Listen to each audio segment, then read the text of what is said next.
Hello and welcome to lesson 2 of your A2 NEA Understanding Design Thinking. So design thinking is really important to product design, and good design is a solution to a problem that we didn't know existed until we have that product in our hand. We're like, why didn't I ever think of this before? So we're now going to take a look through different ways that we can explore design thinking, how other designers have explored design thinking, and hopefully give you some inspiration to really tackle this A2 NEA head on.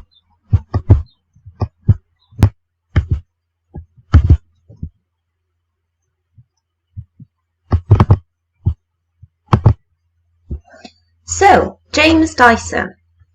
As you know, James Dyson found a problem with his wheelbarrow. So he was trying to use a standard wheelbarrow with the standard wheels and found that it was getting stuck in the mud when the ground was wet and it was hard to get it over uneven surfaces. So this was a problem that he wanted to solve. So he came up with the ball barrow. So you can see here he's just replaced the standard wheels of the wheelbarrow with this ball here, which now means that when you're using this ball barrow and you're going over uneven surfaces or wet ground, the wheelbarrow does not get stuck in the mud, and it is a lot easier for the user to use. So therefore, James Dyson has used his design thinking to be able to solve a problem and come up with a creative and innovative solution that helps the end user. Now, we can also see this with Sony. Now, before Sony came out with the personal Walkman that you can see here, there wasn't really a way for us to listen to our personal music on the move. Now, for you guys, this might seem a bit alien, thinking, well, hang on, I can listen to music whenever, wherever I want, because all of my devices, and it's just something you've been brought up with. But before this, nobody had the facility to be able to listen to their personal music just by themselves whilst on the go. And prior to this, nobody really seen it as an issue, until it came out. And it was like, oh, this is great. I love this. I can put my tape in, I can put my headphones on, and I can listen to my music. Nobody else needs to listen to it. I'm in my own little world. So this was a problem that Sony solved, and many others now have adapted and changed using technology and how the future is moving on with product design to reinvent and improve this product. Philip Stark used design thinking in a slightly different way, looking more at aesthetics with this lemon juicer here. Now, this is an iconic product, but I say that personally he's solving the problem of aesthetics in the kitchen space. Yes, it does do the job. You put your lemon or your orange on the top here and it squeezes the juice out, and you would have to put a bowl underneath. It's a lot more aesthetically pleasing than a standard lemon juicer, and it does do the job well. He's also considered materials to make sure that it is safe to use with food, and also that it would look great in any kitchen. It's also stood the test of time because it's quite a modern design. Now, the company Hydro, also solving a design problem, probably noticed that people who have hot or cold drinks in a flask, that the cold drinks didn't stay very cold when they were maybe out sunbathing or going out for walks, or that a hot drink wouldn't stay hot for that long and somebody might not actually be able to drink it, and by the time they get around to drinking it, it's gone cold. So Hydro flasks, made popular probably by Visco girls online, but they are a really innovative solution to drink storage. They keep your cold drink cold for up to 12 hours and your hot drink hot for up to 6 hours, which is really handy for drinking on the go. They come in a range of designs, styles, colours, shapes. They have different fittings for the top, so you can get a straw one as well as a twist cap. So they've used design thinking and solved a problem and come up with a creative solution. Apple had a problem with the graphic user interface, which is basically how your screen looks, of many technology products such as your PCs and later on mobile phones. So they developed a graphic user interface using bright colours, icons, nice fonts, being able to customize it and making it as simple as possible for the user. We now don't really know anything different, but prior to the graphic user interface being introduced, it wasn't very nice to look at a computer screen, to be honest. Whereas now this is what we know, and this is what developers and designers are continually developing. Dieter Rams, less is more. So he has a book I recommend you reading, The 10 Principles of Good Design. Now he says that good design makes us useful. So if we look at this hi-fi system here, so making a product useful is that he decided that this product is going to be wall mounted to free up floor space. So maybe in the home a traditional hi-fi system was quite big, it would take up a lot of space on the floor, so it would be quite a prominent piece of furniture and technology in your home. So deciding, let's make this a bit more useful, a bit more user friendly, let's free up their floor space and make it wall mounted, solving a problem. The 10 Principles of Good Design also, he has said that good design emphasises the usefulness of a product whilst disregarding anything that could possibly detract from it. So basically making your design as simple as possible. So if you look at this hi-fi system here, it's very simple. It's got a play button, a pause button, a skip button. You can see where the tape would go. You can see this is the speaker. Very, very easy to use. There's nothing on here that isn't necessary. Therefore, making it very useful and easy to use for the user.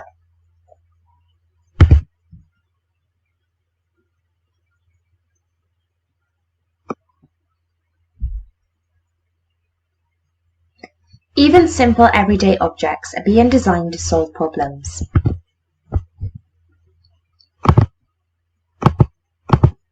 So, the toaster.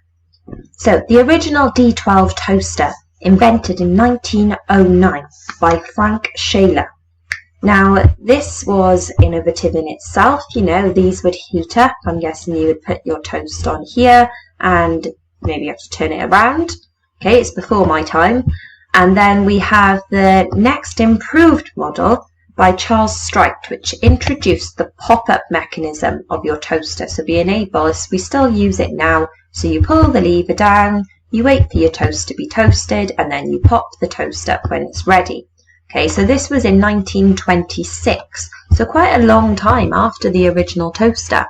Now, we still use this design now, there's nothing wrong with it. However, a lot of companies now are thinking of this new idea of having a clear front. Now, this really excited me as a problem to solve, because I don't know how many times, I don't know how you feel about it as well, that I've put my toast into the toaster and I spend quite a long time just popping it back up, seeing if it's done enough, and then I'll put it back down, and then I might pop it up again and then it's burnt, so then I've got to start again. So it can be quite a frustrating process. So something as simple as just adding this clear panel in the front so you can see how much your toast is toasting, so you can get the perfect colour toast for you, I think is a really simple but yet creative solution, and I don't see why more and more toasters have this in them. It's similar to your oven, isn't it? Your oven's got a glass door so you can see what's in there, so why not let your toaster have that as well? So that's a simple solution to an everyday problem. Also, you've then got the lid organiser. Now, I don't know how many people have got a cupboard like this at home, where you've got all of your Tupperware containers and empty Chinese or takeaway containers all put in there, and it's a bit of a mess. If you want to get one out, you've got to pull all of them out, and then you've got to spend ages looking for a lid, and then maybe you can't find a lid that fits, and it's just a mess. So product designer, very, very simple solution, has come up, and there's loads of these about on the market. This is just one that I found, of a lid organiser. Now, this is the same size cupboard, but yet look how much more organised it is. If I want a Tupperware container, I don't have to pull every single one out that I'd have to do by here. I can just pull one out. And then I need a lid. So I can just take a lid from here and I know that it will fit on my container. Simple solution to a current problem. Now, this is another one. Space-saving hangers. Now, this is a wardrobe. A bit full, a bit overcrowded, a bit of a mess. Might slow down productivity trying to find something to wear in the morning. Solution. hangers that you can hang multiple clothes on. Now, this is the same wardrobe, but look how much more organized it is just by this very, very simple solution. Now, this one here, which is bag holder on a chair.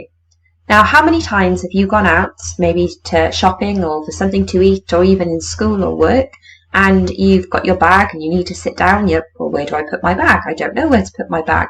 So then you come into that awkward position. Do I put the bag on my lap? Do I put the bag on the floor? And then what if I stand on it? I might trip over it when I stand up because I might forget that it's there. So, simple solution, this little cutout in the chair here, simple hack, very easy to do. All of a sudden I sit down and I've got somewhere to put my bag. Simple solution to a design problem. This tie here has been made from microfiber lining, which is advertised for cleaning mobile devices. But if you wear glasses, you could also clean your glasses with a microfiber cloth as well. So multi-purpose items just by changing one material. So that would come from your material research.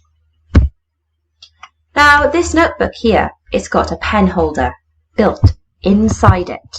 Now think to yourself, how many times have you been in a situation, maybe you're on the phone, and the person on the phone says, have you got a pen? And you say yes automatically because you know full well in your home somewhere you have a pen, but you don't actually know where a pen is. So then you spend about 10 minutes trying to look for a pen, and then you can't find one, or maybe it doesn't work, and you're pretending to the person on the phone that you do have a pen and you're writing down what they're saying, and eventually you find a pen and you ask them to repeat it. Or it could be that you've got a pen and you can't find no paper. This solves the problem. You pop your pen into the holder, you open it up, you've got a pen, you're ready to make notes, you're ready to go.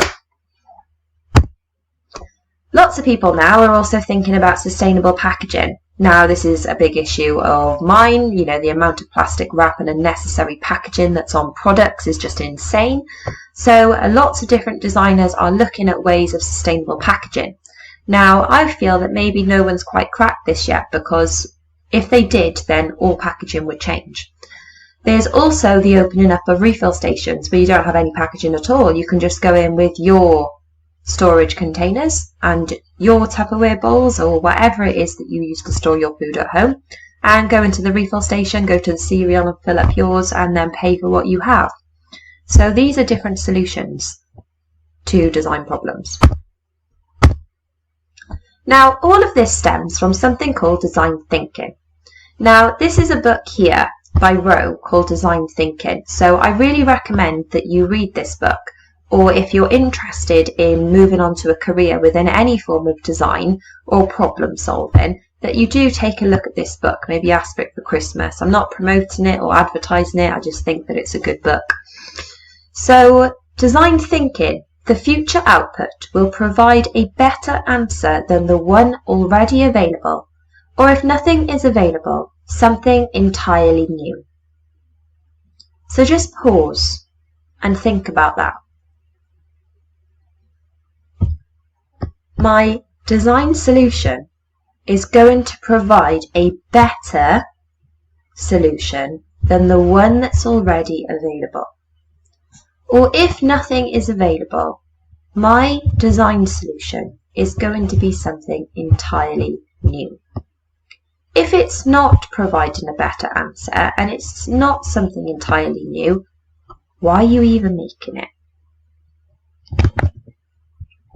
So one process of design thinking is analysis versus synthesis. Now, an experiment in 1972 by a psychologist, Brian Lawson, asked a group of architects and scientists to build a structure from coloured blocks. Both groups were given the same amount of coloured blocks, and they were each given a basic set of rules. The observation results, so research by observation, was that scientists were trying to find a simple solution based around the set of rules that they've been provided with.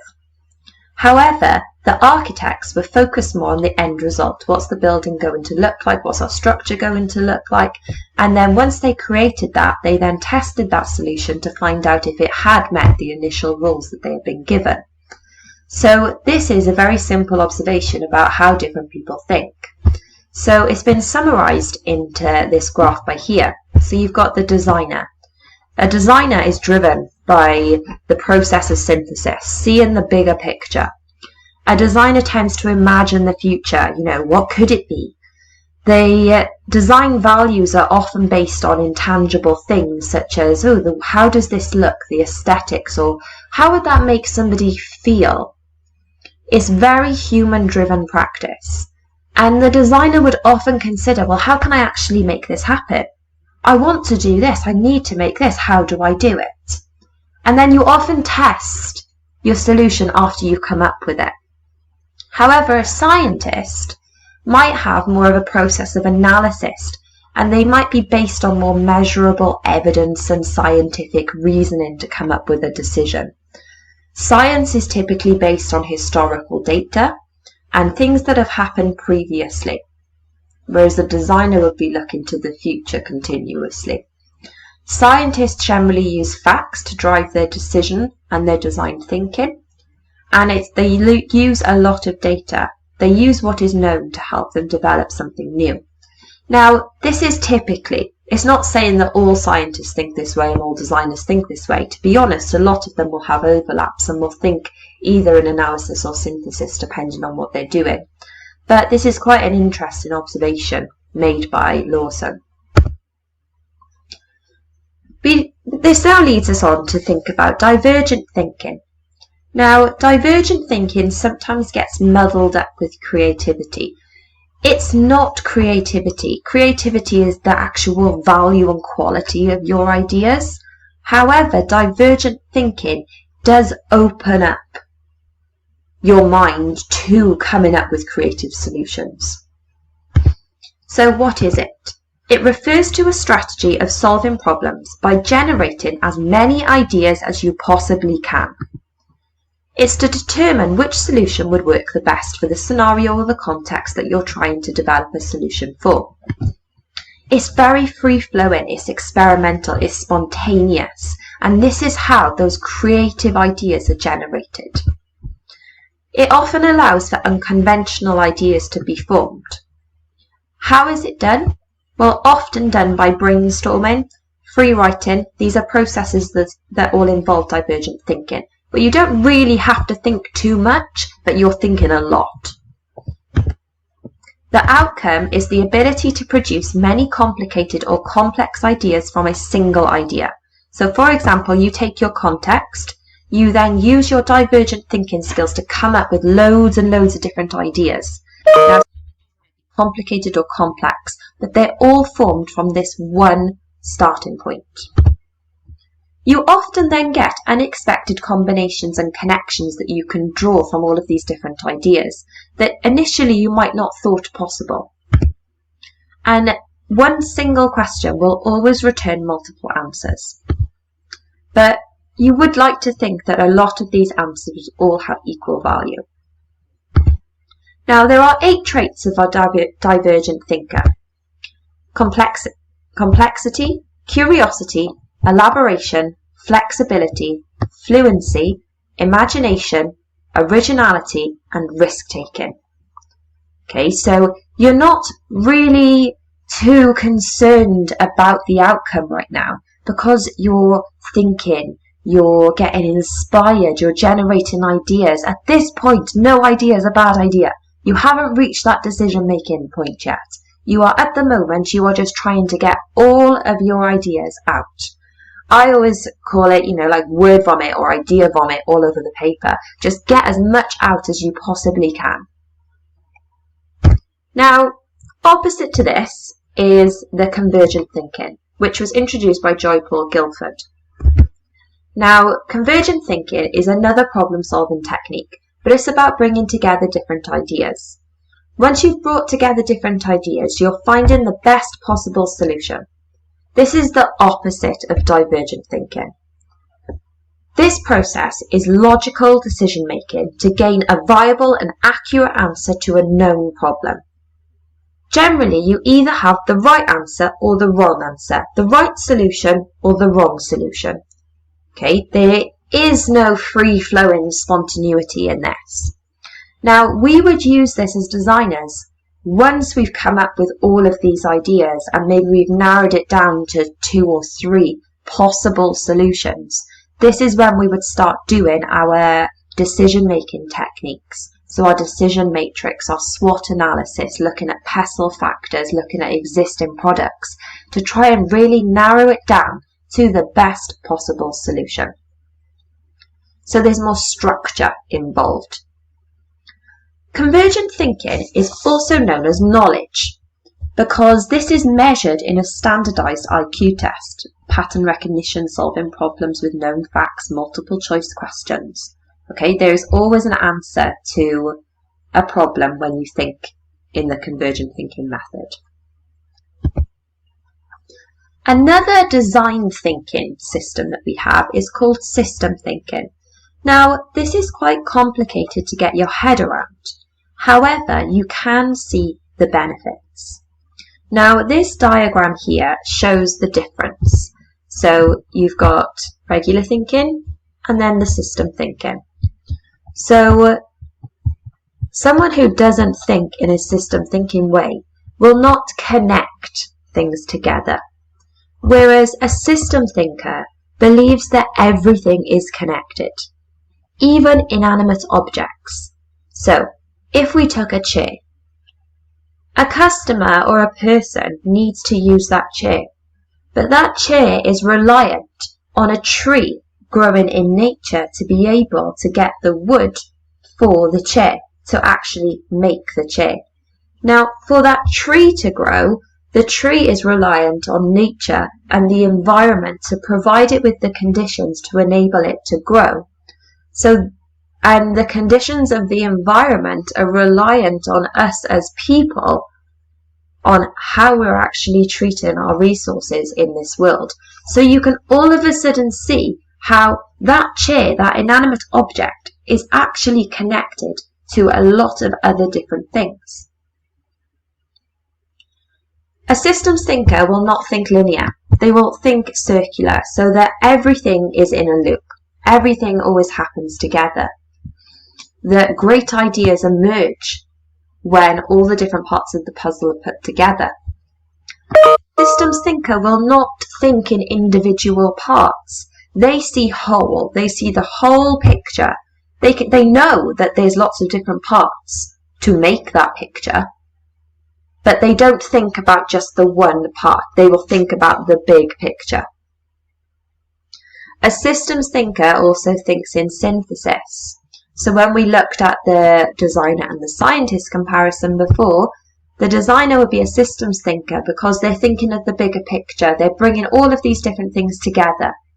Whereas somebody who thinks in analysis will think of each thing on its own in isolation, which brings us over to isolation. So somebody who doesn't use the system thinking model thinks of everything in isolation. So they might solve this problem, but they haven't solved these problems. So just because they've solved that problem doesn't mean the whole solution is solved, because there's all of these other problems that need to be solved.